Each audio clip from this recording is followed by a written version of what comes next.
Darkness, the breeding ground of horror, where fiends not of this earth appear. Moments of terror, and how we relish them. A haunted mansion where actors, papier-mâché, and paint speak a language we know well, the language of horror. We learned it from superstitions, tales, comic books, but most of all, we learned it in those other halls of darkness, the movie theaters of yesteryear.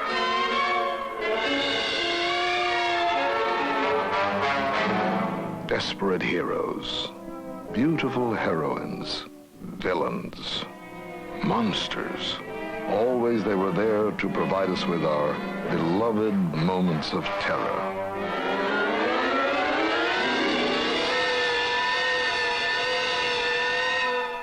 Grotesque images torn out of our own dark, our own earliest nightmares. Try as we may, we are never quite able to leave them behind. And that's the horror of it all.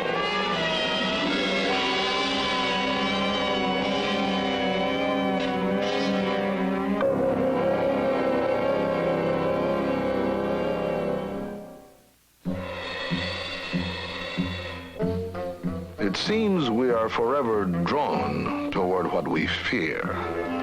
Young or old, we are tempted to go inside the darkness, to come out on another side, a temptation for which we have always been willing to pay. We grow up with a certain hunger, not only for the bright things in life, but for things that are fearful and terrifying. The filmmaker puts something on the screen, and each individual member of the audience adds something unto themselves to complete the process. You know, if you wonder why the continual preoccupation with horror in motion pictures, there's a reason. People love to be scared. The great horror movies of bygone days are like extensions of nightmares, past and present. A secret word in the 1920 film, The Golem, gives magic power to a sage.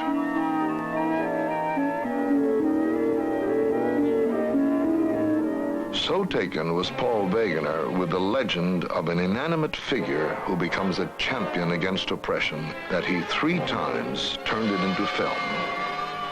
Wegener's own impressive size enabled him to play the giant clay statue brought to life.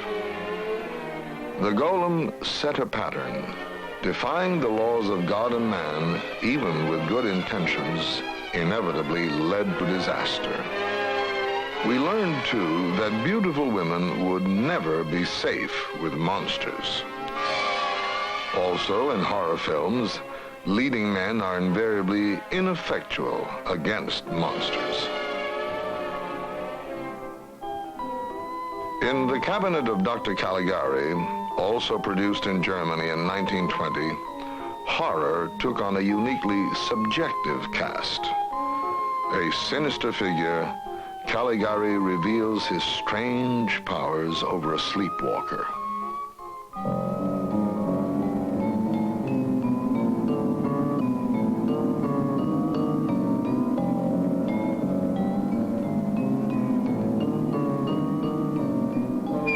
Seeking to project the world of a psychotic, this film uses painted flats to create a threatening and surreal environment as Cesare, the somnambulist, goes forth to commit the murders commanded by his master.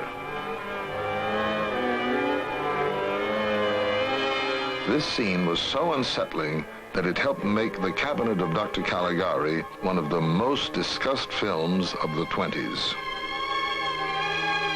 An abiding dread that would be aroused repeatedly in horror films of the future, being attacked when we are most vulnerable, while we sleep. The Cabinet of Dr. Caligari catapulted Conrad Veidt to world attention and it bore home the axiom horror films would repeat. Our monsters were invariably very human and vulnerable to beauty.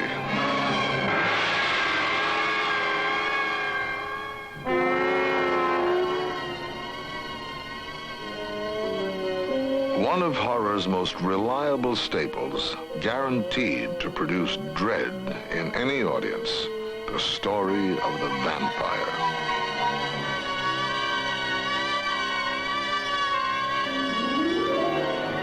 In 1922, moviegoers were mesmerized by the German-made Nosferatu, an early working of the Bram Stoker novel Dracula.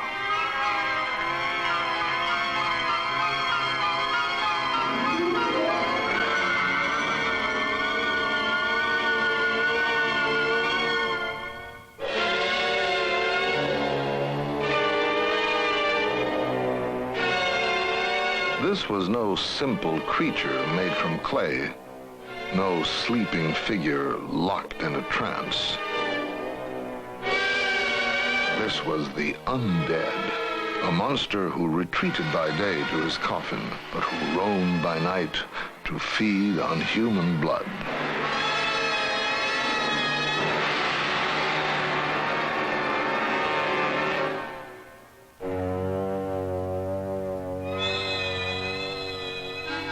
In director Fritz Lang's Metropolis, a fantasy and horror film, also from Germany, the heroine is trapped in the very world of the dead, the dark catacombs of a city in a far distant future.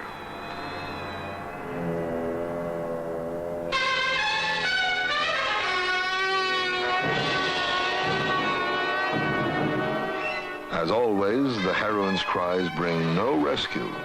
Her villainous pursuer, the arch-heavy of the horror film, the mad scientist. A scene that would echo and re-echo in horror films to come. The laboratory where a scientist dares imitate God as he transfers the very soul of a human being to give life to his robot creation.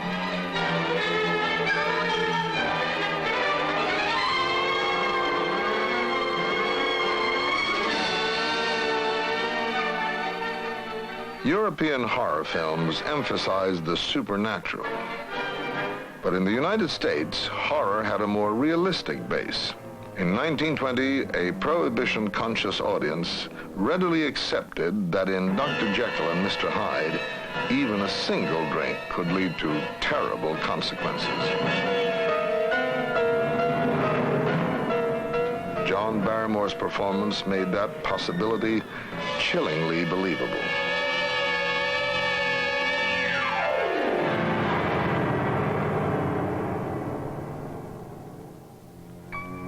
He understood Stevenson's play. Stevenson mentioned that he was the personification of evil, but it was the evil of his expression, and it was not achieved by Barrymore with makeup. You know, the leading men are not remembered by the public. It's the heavies that are remembered, because they're the characters in plays and in motion pictures who are the active ones. The leading men are acted upon, but the heavies, the villains, are the ones who do things. That's why the great actors of, ever since Betterton, have preferred to play the heavies. Lou Tellegen was a leading man to Sarah Bernhardt for many years. He came to the States, and I got to know him because we were both sculptors. He was an extremely handsome man with a magnificent physique, walked like a panther, had a cold gray eye that you could see a mile away. And he once said to me, "I love my men of sin." Lon Chaney, one of the great actors of silent films, gave his men of sin 1,000 faces, each more fear-inspiring than the next. Chaney's pride was that he not only performed his own stunts, he also created and applied his often spectacular makeup. One of his greatest films, made in 1925, The Phantom of the Opera. The important element is that much of it takes place in the semi-darkness of catacombs. In a way, the Paris Opera House is a symbol of the unconscious mind in which dwells monstrous desire, and this struck a resonant chord in many of the masculine members of the audience. Chaney's performance, because he spent much of the time wearing a mask, was a matter of ballet. He was a master, a consummate master of pantomime. Phantom of the Opera didn't have any overt supernatural implications, but we had a man who slept in a coffin, who lived in catacombs 5 levels below the Paris Opera House, and who masked himself to disguise a hideous face. And in a way, he pressed the buttons of an audience that at that time was very unaware of the sexual symbolism involved, but it registered nonetheless, because in effect, the character of Chaney portrayed in The Phantom of the Opera was that of a man who is ashamed or afraid of his own sexuality, who conceals his monstrous desire, as it was termed in those days, under a mask. When it is revealed, the heroine recoils in fright from a kindly, gentle man who is now revealed as a hideous being. The unique quality of the silent film in America was that it did not deal with supernatural topics per se. Actually, evil was personified by the ugly and the deformed, as in the case of Lon Chaney and the other actors, and it took place usually in an atmosphere of darkness. We knew, of course, that handsome people were almost invariably good, and that deformed, elderly, unfortunate people were bad. This we had learned in our fairy tales as children. Now we were seeing those fairy tales in darkness up there on the screen, without benefit of Freudian psychology, without benefit of special effects. The important thing is we believed what we saw, and it frightened the living blazes out of us. A 1927 American film that did frighten the blazes out of audiences, The Cat and the Canary. The dark, haunted mansion where terror could lurk in every corner became part of the growing language of horror.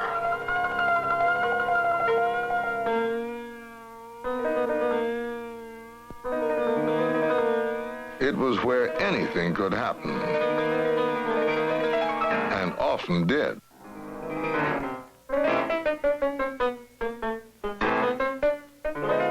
Again, the leading man proved undependable. But at least in this film, he provided comic relief. A classic moment of horror and the source of countless nightmares.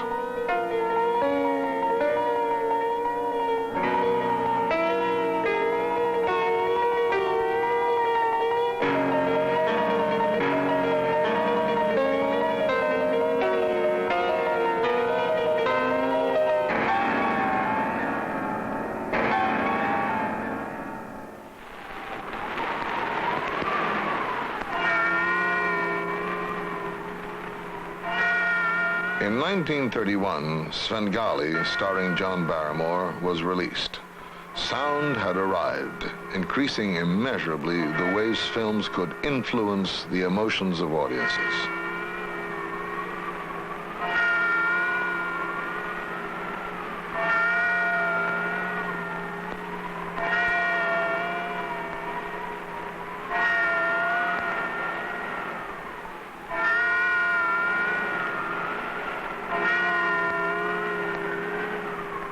Svengali's true impact came from the unsettling demonstration of mind control from afar.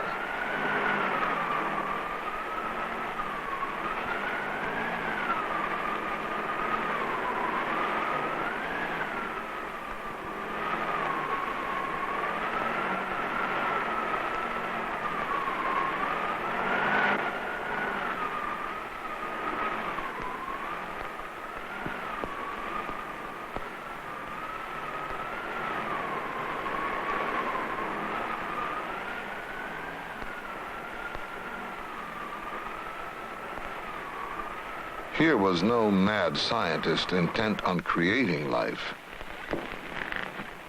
This villain is able to take a life over Gentlemen, it might be as well to remember there are more things in heaven and earth than are dreamt of in your philosophy. These mysteries became a challenge for a new generation of filmmakers.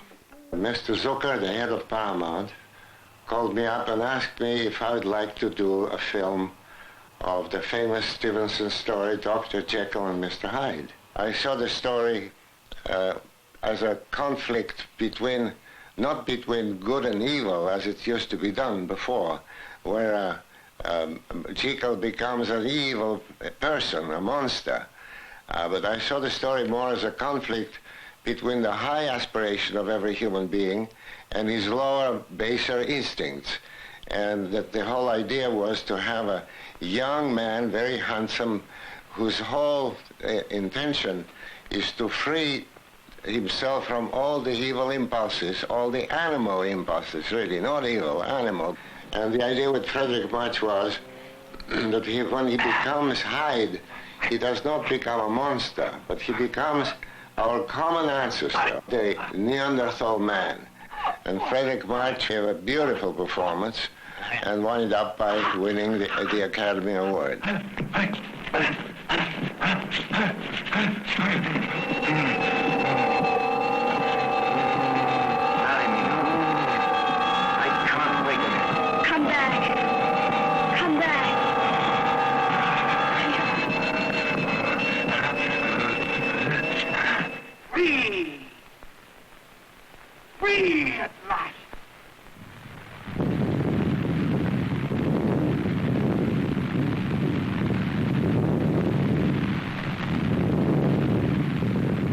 It was the same year, 1931. One of the films designed to meet a public appetite for movies that scared was The Bat Whispers. There was the reliable old mansion at night. This time the menace casting shadows, a bat in human form, shades of terror to come.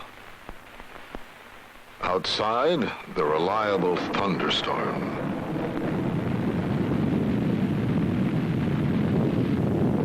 And inside, a heroine who naturally insists on going where no one in her right mind would even dream of going, through the ever-present secret door.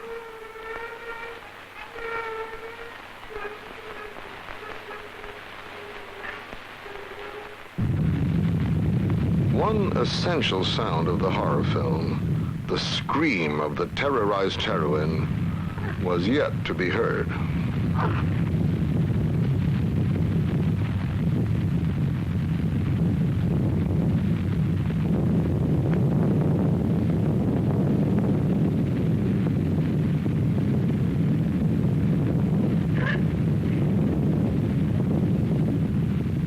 In the tradition of the mystery horror film, the villain is eventually unmasked. There'll be no getaway this time.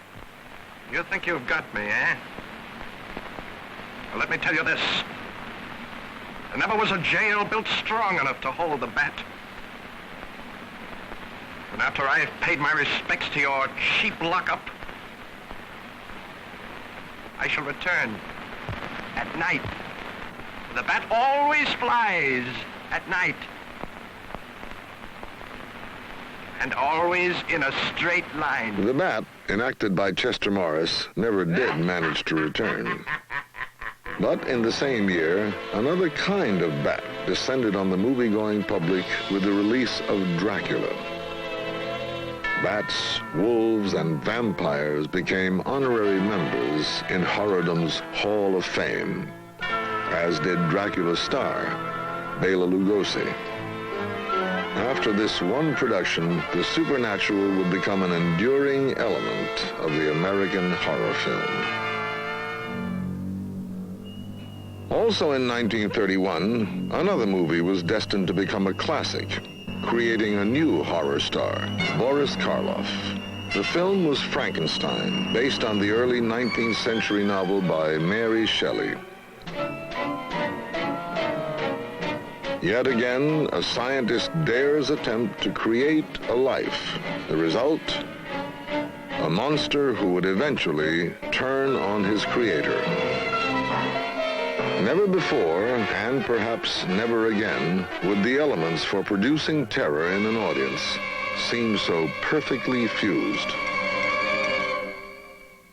It's very interesting to compare these two films that were made almost at the same time in the early 30s, in that they both dealt with the theme of death. Dracula with an undead creature brought back to life, living off of the blood of the living, and the Frankenstein monster, a creature made from parts of dead bodies, and perhaps doubly terrifying for that reason.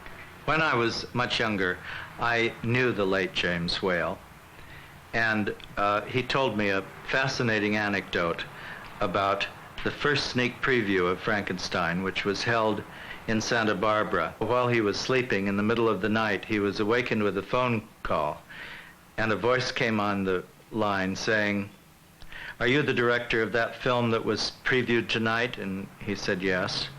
And the voice said, "Well, I can't sleep, and I'll be damned if I'll let you sleep."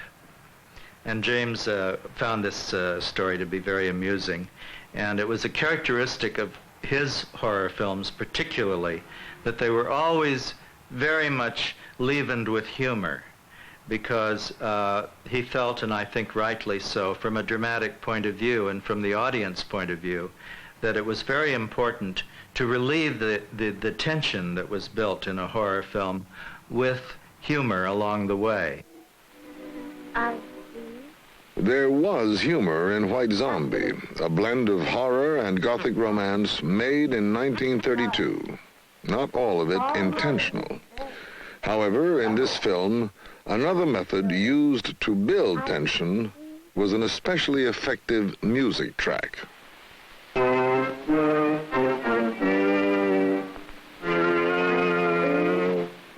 is it? I see death.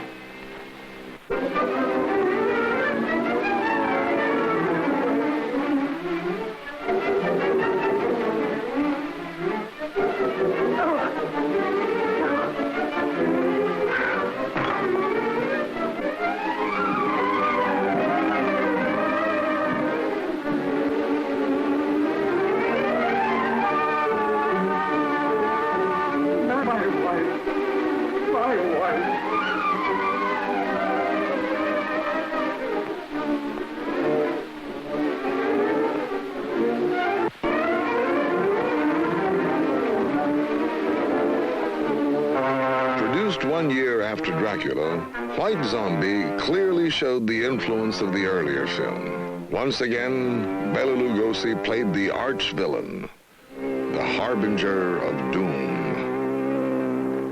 Who are you? And what are they? For you, my friend, they are the angels of death. Not surprisingly, the leading man was inadequate. The heroine, helpless. It was 1932, and James Whale had just finished Frankenstein, which was an enormous success, with Boris Karloff, who was the star of The Old Dark House 2. We had Charles Laughton in his first American film. We had Raymond Massey. We had Melvyn Douglas. And I was very impressed. Boris was as charming and gentle a person off-screen as he was horrendous and threatening on-screen. There was a great deal of thunder going and lightning and rain coming in and cobwebs and doors creaking. As a leading lady, it was my job to be very, very frightened. So Mr. Whale put me into a pale silk velvet bias-cut evening dress, very décolleté, and I asked him why, and he said, because when Boris is chasing you through the corridors, I want you to be like a flame going through the house and be very threatened, and that was my role, to be very threatened, very frightened, and to scream a lot.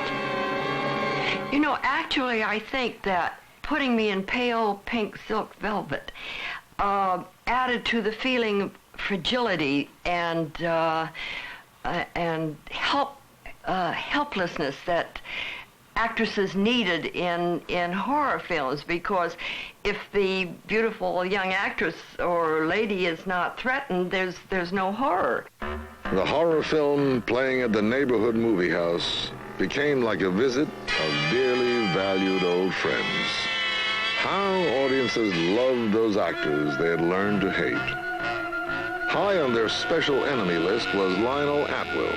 His most frequent victim, Fay Wray. A 1933 film, The Vampire Bat. You're the one. What mad thing are you doing? Mad? The one who has solved the secret of life to be considered mad? Life, created in the laboratory. No mere crystalline growth, but tissue. Living, growing tissue. Life that moves, pulsates, and demands food for its continued growth. You shudder in horror. So did I the first time. No one expressed the lunatic logic of the mad scientists better than Lionel Atwill. I have lifted the veil. I have created life. Wrested the secret of life from life. Now you stand for the lives of those who have gone before. I have created life. I'll tell Carl. Fay Wray was every fan's ideal of a beautiful, threatened For heroine. tonight, Carl's name will be added to yours. And all of those whom this achievement will immortalize. You're safe now, dear. It's like a horror. When would leading men stop being so wrong? Island again. Now, it's all right. Don't worry. I'm going to stay right here with you.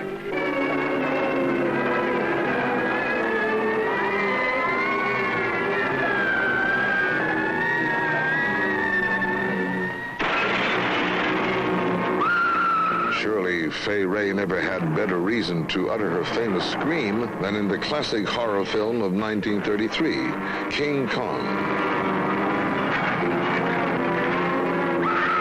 But audiences everywhere understood.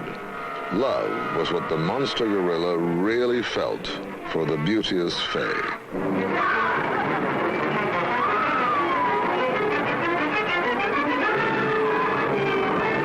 Makeup alone doesn't make the best monster. The best monster is one whom we, as members of the audience, can recognize through the makeup as having some of the qualities that are buried within ourselves. All of us got some kind of vicarious pleasure, I'm sure, out of watching King Kong go on a rampage and tear down the very symbols of New York City that represented wealth and power and prestige, which most of us were denied. Because most of us were very poor during the Depression. We paid a dime or 15 cents or 25 cents tops to see King Kong and the other monsters. Those of us who were adolescents got the same kind of satisfaction and gratification out of watching Frankenstein's monster, because he, in a way, was a very symbol of adolescence. Lumbering, inarticulate, ugly, unwanted in a society where age was deemed superior to youth. It's hard to believe that it's turned around, but it has.